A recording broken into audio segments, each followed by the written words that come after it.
এটা আজকে সকালের ভিডিও। গুড মর্নিং বন্ধুরা, সবাই কেমন আছো? আজকে অনিশবাবুর সকালের অ্যাক্টিভিটি হচ্ছে সর্ষের মধ্যে খেলা করা। আমি জানি যে সর্ষের মধ্যে যে খেলা করতে দিলে বাচ্চাদের ব্রেন ডেভেলপমেন্ট নাকি ভালো হয়, আর ওদের খেলার প্রতি আগ্রহটা বাড়ে। তো যাই হোক, সেই কারণে আমি ওকে এই সর্ষের মধ্যে ছেড়ে দিয়েছিলাম। আর ওর মানে নাক মুখের অবস্থাটা দেখে বুঝতেই পারছো যে ও কীরকম রিয়াকশান দিচ্ছে।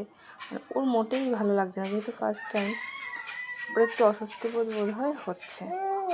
তো যারা যারা বিষয়টা জানো না, যে বাচ্চাদের ব্রেন ডেভেলপমেন্টে সর্ষে বা এরকম ছোট ছোট দানা জাতীয় যেসব ফসল আছে তার মধ্যে যদি ছেড়ে দেওয়া হয়, চাল ডাল এর মধ্যে যদি ওদেরকে মানে পা দিয়ে বিশেষ করে ওরা খেলা করে, তাহলে ওদের ব্রেনের জন্য নাকি উপকারী হয়, ভালো হয়।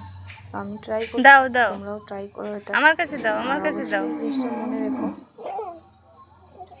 আর বাচ্চাকে অবশ্যই খেলাধুলা করতে দেওয়া উচিত। এই নয় যে ধুলোবালি মেখে যাবে বা পায়ে ব্যথা পাবে, মাথায় ব্যথা পাবে। নজরে রাখতে হবে, আর নজরে রেখেই ছাড়তে হবে। আসো, এখানে আসো, চলে আসো, চলে আসো পাপা, আসো।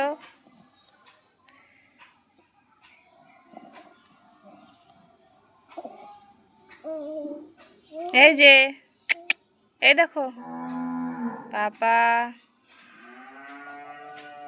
হাম্বা কোথায় ডাকে? হাম্বা